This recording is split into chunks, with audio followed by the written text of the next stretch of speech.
کی طرف سے جو حالات آ رہے ہیں وہ ہمیں جگانے کے لیے آ رہے ہیں، لیکن ہمارے اندر کچھ شعور پیدا ہو رہا ہے یا نہیں؟ ہمارے اندر کچھ احساس جاگ رہا ہے یا نہیں؟ یہاں علماء بھی ہیں، پڑھے لکھے لوگ بھی ہیں، خواص بھی ہیں، عام لوگ بھی ہیں۔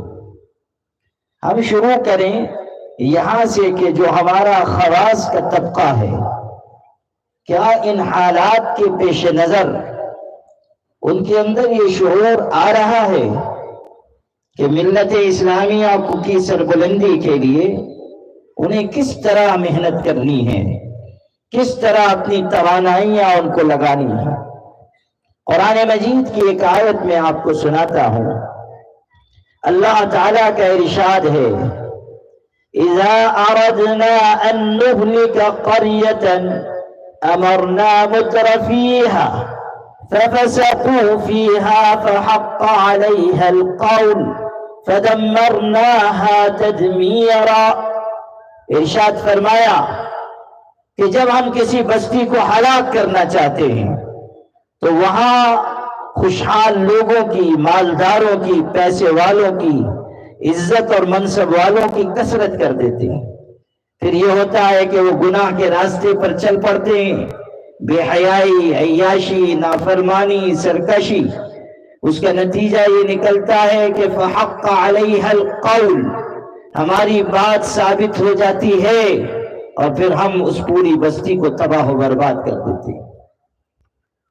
یہ اشارہ کیا گیا کہ بگاڑ آتا ہے بڑوں میں، پہلے آتا ہے خواص میں، آتا ہے جو اونچا طبقہ ہے اس میں بگاڑ پیدا ہوتا ہے۔ جب کسی قوم کی پستی کے دن آئے اکبر، اونچے طبقے میں ہوئے عقل کے دشمن پیدا۔ میرے والد صاحب رحمۃ اللہ علیہ کہتے تھے کہ مچھلی جب بھی سڑتی ہے ہمیشہ سر کی طرف سے سڑتی ہے، نیچے سے نہیں خراب ہوتی، اوپر سے خراب ہوتی ہے۔ مطلب یہ کہ جب بگاڑ آتا ہے تو اونچے طبقے کی طرف سے نیچے کی طرف آتا ہے۔ پہلے یہ ہوگا کہ جو خواص کا طبقہ ہے اس کے اندر بے شعوری آئے گی، مفادات کا پاس و لحاظ آئے گا، اپنے لیے جینے کا مزاج آئے گا، ملت کی طرف سے نگاہ ہٹ جائے گی۔ یہ مزاج ہوگا کہ صرف ہم اپنے لیے زندگی گزاریں، حالات آئیں، مصائب آئیں، مشکلات آئیں، اس سے ہمیں لینا دینا نہیں۔ وہ مسئلہ عام لوگوں کا ہے، ہم کھاتے پیتے ہیں، خوشحال ہیں، ہمارے پاس پیسے ہیں، ہمارے پاس دکان ہے، ہمارے پاس تجارت ہے، ہمارے پاس ملازمت ہے، سماج میں ہماری عزت ہے۔ ہمیں کوئی ضرورت نہیں کہ ہم مصائب اور مشکلات کے وقت آگے بڑھیں، اپنی توانائیاں خرچ کریں۔ علماء ہیں، اللہ تعالیٰ نے ان کو ذمہ داری دی ہے کہ وہ قوم و ملت کو راستہ دکھائیں، اور اللہ کا شکر ہے کہ علماء یہ خدمت انجام دیتے ہیں۔ لیکن غور کر لیجئے کہ کتنی جگہوں پر ایسے علماء بھی ہیں جو خواص کا طبقہ ہے، علماء خواص ہیں۔ کتنے ایسے علماء آپ کو مل جائیں گے کہ جن کے اندر حسد کی بیماری ہے، جن کے اندر بدگمانیاں ہیں، جن کے اندر بغض بھرا ہوا ہے، جن کے اندر دشمنی بھری ہوئی ہے۔ کوئی عالم اگر ترقی کر رہا ہے وہ پریشان ہو جائیں گے۔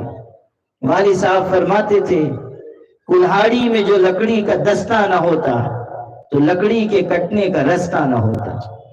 یعنی اگر کسی عالم کو نقصان پہنچے گا، عالم کے ذریعے پہنچے گا، عام آدمی کے ذریعے نہیں پہنچے گا، اس لیے کہ لکڑی کو لکڑی کاٹتی ہے، لوہا نہیں کاٹتا۔